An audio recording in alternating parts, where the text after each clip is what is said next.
అందరికీ నమస్తే అండి. ఈ మధ్య ఒక వార్త భారతీయులందరినీ గర్వపడేలా చేసింది. భారతదేశ దేశభక్తి ఉప్పొంగేలా చేసింది. వాహ్! మనం ప్రపంచంలో తిరుగులేని శక్తిగా ఎదిగేస్తున్నాం.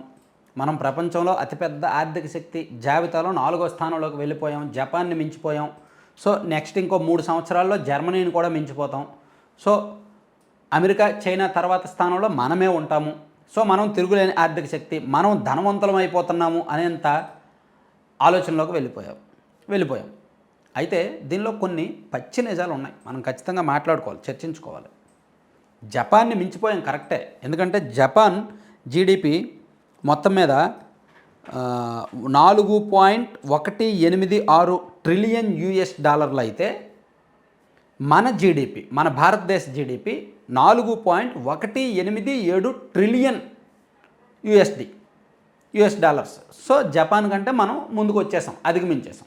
లాస్ట్ ఇయర్ 2023-24కు మాత్రం మనది 3.909 ట్రిలియన్ డాలర్లు ఉంటే జపాన్ 4.026 ట్రిలియన్ డాలర్లు. అంటే మనం లాస్ట్ ఇయర్తో పోలిస్తే జపాన్ కంటే కింద ఉన్నాం, కానీ ఇప్పుడు మించిపోయాం.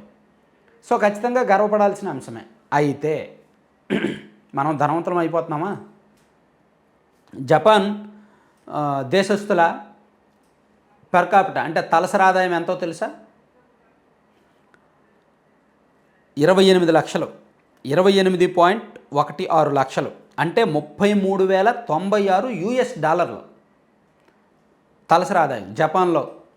మన దేశ తలసరి ఆదాయం 2,880 యుఎస్ డాలర్లు, అంటే 2.45 లక్షలు. మనకంటే దాదాపుగా 12 రెట్లు వాళ్ళకి, 11 రెట్లు వాళ్ళ తలసరి ఆదాయం ఎక్కువ అండి. అంటే వాళ్ళు ఒక కుటుంబంలో ఒక వ్యక్తి వాళ్ళు సంవత్సరానికి 28 లక్షలు సంపాదిస్తుంటే మన దేశంలో ఒక వ్యక్తి సంవత్సరానికి 2.5 లక్షలు సంపాదిస్తున్నాడు. ఎంత తేడా ఉంది రెండింటికి? సో మనం జపాన్ కంటే మించిపోయాం. అంటే లెక్కల్లో బాగానే ఉంది. అంతెందుకు, ఇంకో పచ్చి నిజం. జపాన్లో ఈ సంపద ఏదైతే ఈ పెర్ క్యాపిటా ఇన్కమ్ కావచ్చు, జీడిపి కావచ్చు, ఈ సంపద మొత్తం జపాన్ దేశంలోని 90% మంది దగ్గర ఉంది. కేవలం ఒక 10% మందే పేదరికంలో ఉన్నారు జపాన్లో. మన దేశంలో 10% మంది ధనవంతుల దగ్గర 90% సంపద ఉంది. మన దేశ జీడిపి కావచ్చు, మన దేశ ఆర్థిక సంపత్తి మొత్తం కూడా 10% మంది సంపన్నుల దగ్గర 90% ఉందన్నమాట సంపద మొత్తం. 90% మంది దగ్గర మిగిలిన 10% ఉంది. ఆ తేడానే మన దేశాన్ని చిరకాలం పేదరికంలోకి నెట్టేస్తుంది.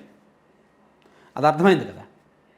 సో ఇప్పుడు మన పేదవాళ్ళుగానే ఉండిపోతున్నారు. ఇప్పటికీ కూడా 2015 కావచ్చు, 2005 కావచ్చు, 2025 కావచ్చు, ఇప్పటికీ మన దేశంలో సుమారుగా ఒక 25 నుంచి 30 కోట్ల మంది రోజుకి 300 నుంచి 500 సంపాదించడానికి ఇబ్బందులు పడుతున్నారు. వాళ్ళ ఆదాయం రోజు వచ్చేసరికి 500 దాటట్లేదు. 25 నుంచి 30 కోట్ల మంది. ఇప్పటికీ కూడా ఈ సంఖ్య, ఈ 25 నుంచి 30 కోట్ల మంది ప్రభుత్వం నుంచి రేషన్ బియ్యం వెళ్ళకపోతే వాళ్ళకి ఆ నెల గడవదు. సో మరి దాన్ని పేదరికం అంటారు కదా. ఈ సంఖ్య మారట్లేదు కదా. 2015లో ఇదే సంఖ్య ఉంది, 2025 వచ్చేసరికి ఇదే సంఖ్య ఉంది.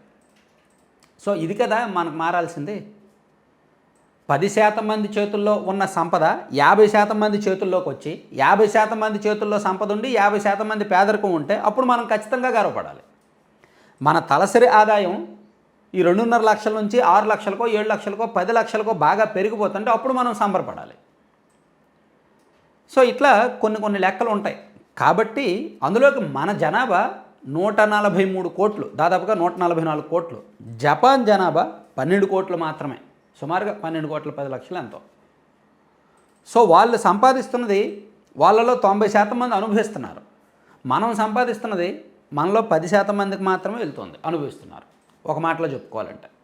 సో ఇట్లా మనం ఆర్థిక శక్తి అయిపోతున్నాం. రేపు పొద్దున్న జర్మనీని మించిపోయినా సరే, మనం రేపు పొద్దున్న జర్మనీని మించిపోవచ్చు కాక ఇంకో 3 ఏళ్లలో మన నీతి ఆయోగ్ చైర్మన్ గారు చెప్తున్న లెక్కల ప్రకారం. కానీ మన జర్మనీ తలసరి ఆదాయం ఎంత తెలుసా? 47 లక్షలు. మన తలసరి ఆదాయము 2.45 లక్షలు. వాళ్ళకి మనకి పెద్ద తేడా లేదు. జీడిపిలో వాళ్ళకి మనకి పెద్ద తేడా లేదు.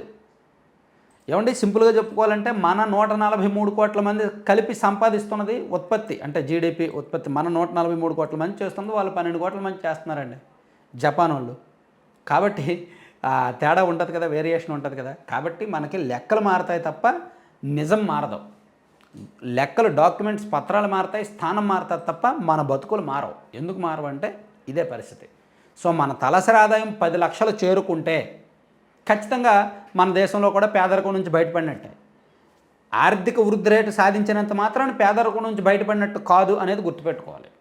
తలసరి ఆదాయం 10 లక్షలకు చేరాలి అంటే మనకు కనీసం ఇంకో 10 ఏళ్ళు పడుతుంది. 2035 రావచ్చు, 2040 రావచ్చు. తలసరి ఆదాయం దేశం తలసరి ఆదాయం 10 లక్షలు మించాలి అంటే టైం పడుతుంది. ఇప్పుడిప్పుడే కొంత బెటర్ అంటే 2014 నాటికి ఇప్పటికి కొంత తేడా వచ్చింది. సో ఇంకో 10 ఏళ్ళకు ఖచ్చితంగా తేడా వస్తుంది.